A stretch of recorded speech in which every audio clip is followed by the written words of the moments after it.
বাশার আল আসাদ ২০০০ সালে বাবার মৃত্যুর পর ৩৫ বছর বয়সে সিরিয়ার ক্ষমতায় আসেন তিনি।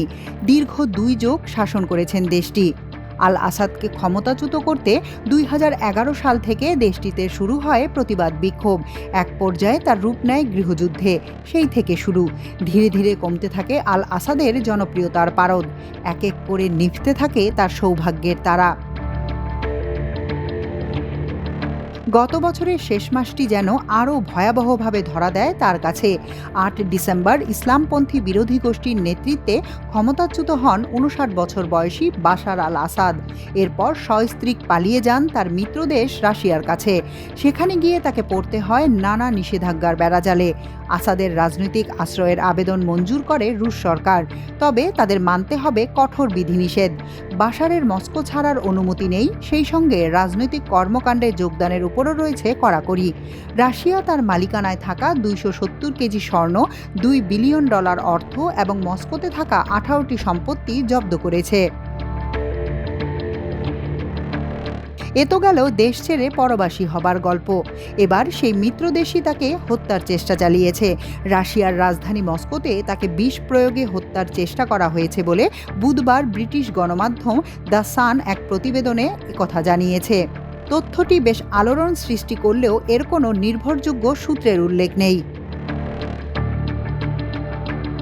প্রতিবেদনে বলা হয়েছে, গত ২৯ ডিসেম্বর মস্কোর এক নির্জন অ্যাপার্টমেন্টে বাস করা বাশার আল আসাদ হঠাৎ গুরুতর অসুস্থ হয়ে পড়েন।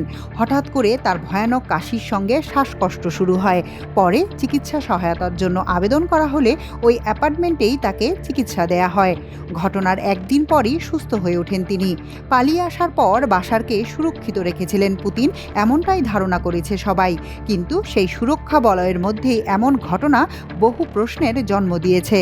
আসাদের শরীরে বিষক্রিয়ার বিষয়টি মেডিকেল পরীক্ষায় নিশ্চিত হয়েছে বলে দাবি করেছে রাশিয়ার সাবেক এক শীর্ষ গুপ্তচর পরিচালিত টেলিগ্রাম অ্যাকাউন্ট জেনারেল এসভিআর।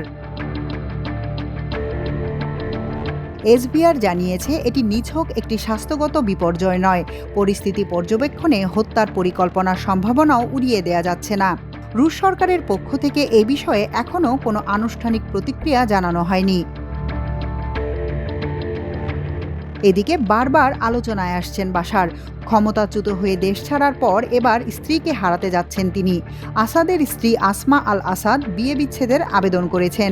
তিনি রাশিয়ায় রাজনৈতিক আশ্রয় থেকে নিজ দেশ ব্রিটেনে ফিরে যাওয়ার পরিকল্পনা করেছেন। আর সেজন্যই এই তালাকের আবেদন। মস্কোর নির্বাসিত এই জীবনে একেবারেই সন্তুষ্ট নন সাবেক এই ফার্স্ট লেডি। রাশিয়ার একটি আদালতে দেশটি ছাড়ার জন্য বিশেষ অনুমতির আবেদন করেছেন তিনি। রুশ কর্তৃপক্ষ ব্রিটিশ বংশোদ্ভূত সিরিয়ান নাগরিক আসমার সেই আবেদন পর্যালোচনা করছে। ৪৯ বছর বয়সী আসমার জন্ম ও বেড়ে ওঠা লন্ডনে। লেখাপড়ার পাটও চুকিয়েছেন সেখানেই। গ্র্যাজুয়েশন করার সময় সহপাঠী ছিলেন বাশার আল আসাদের। তারপর ২০০০ সালে বিবাহ বন্ধনে আবদ্ধ হন তারা। তবে তার ডিভোর্স চাওয়ার খবর নাকচ করে দিয়েছে ক্রেমলিন। তাহমিনা তাসির, আমার দেশ।